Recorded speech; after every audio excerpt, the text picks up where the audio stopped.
Week 6 of the fantasy football season. Here's a few tight ends I looked at off the wire this week. The first tight end, Tyler Conklin of the New York Jets. Tyler Conklin, the last couple weeks, he's getting more involved in this Jet offense, available in 70% of fantasy leagues. And Rodgers, he definitely was spreading the football out, even though Gary Wilson had a crazy target rate in that one. So Conklin last week in London versus the Vikings, 6 catches, 55 yards on 9 targets, and 2 out of the last 3 games with double-digit fantasy points. Week 3 versus the Pats, 5 catches, 93 yards, 6 targets. Week 4 versus the Broncos, 4 catches, 17 yards, 8 targets. And Week 5 at Minnesota, 6 catches, 55 yards on 9 targets. And Week 6, it's going to be a tough matchup versus the Buffalo Bills, where this is a big ball game for the New York Jets. Buffalo gives up the 13th most fantasy points to tight ends on the season. But I believe Tyler Conklin could go out there and be a decent tight end in an offense with Aaron Rodgers. And this Jet offense still trying to work the kinks out and figure things out. So Conklin, like I said, 2 out of 3 weeks now with double-digit fantasy points.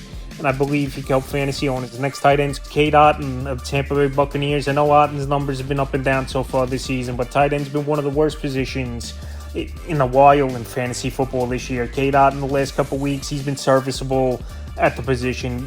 Week 3 versus Denver, 7 catches, 47 yards, a fumble loss, 8 targets. Week 4 versus the Eagles, 6 catches, 52 yards, 9 targets. In Week 5 at Atlanta, 3 catches, 44 yards on 4 targets. So the targets have been there for the most part for Cade Otton. We know he's the 3rd or 4th option in this offense behind Chris Godwin, Mike Evans, Rashad White in the backfield.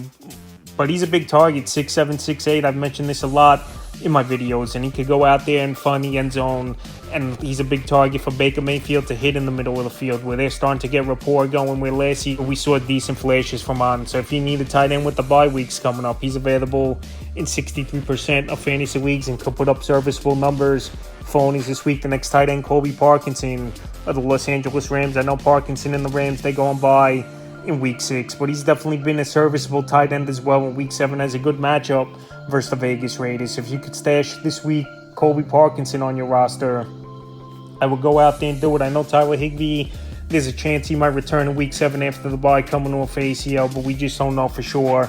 And Parkinson, he's been decent, like I said. 3 versus San Francisco, 3 catches, 21 yards. Week 4 at the Bears, 4 catches, 33 yards, 7 targets. And Week 5 versus the Packers, a whopping 13 targets, 7 catches, 52 yards. So those targets are big numbers.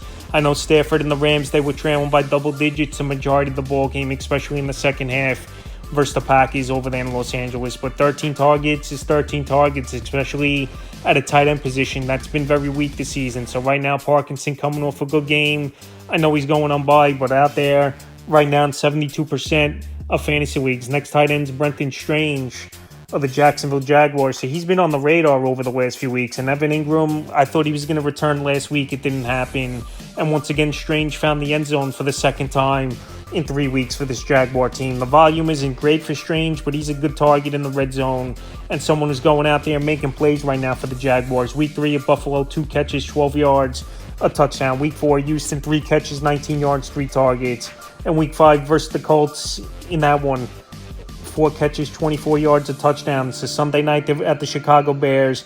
And like I said, we don't know if Evan Ingram's going to return or not to the lineup, but I thought he was close this week of returning, and it didn't happen. Like I said, Strange is going out there, and he's been a nice target for this struggling Jacksonville Jaguar team. Available in 93% of fantasy leagues. And the 5th and final tight end I looked at off the wire is Theo Johnson of the New York Giants. He's been a young prospect for this Giant team. I know numbers really haven't been there, but Week 5 was the best game of his young NFL career for Theo Johnson. But like I said, Malik Neighbors was out.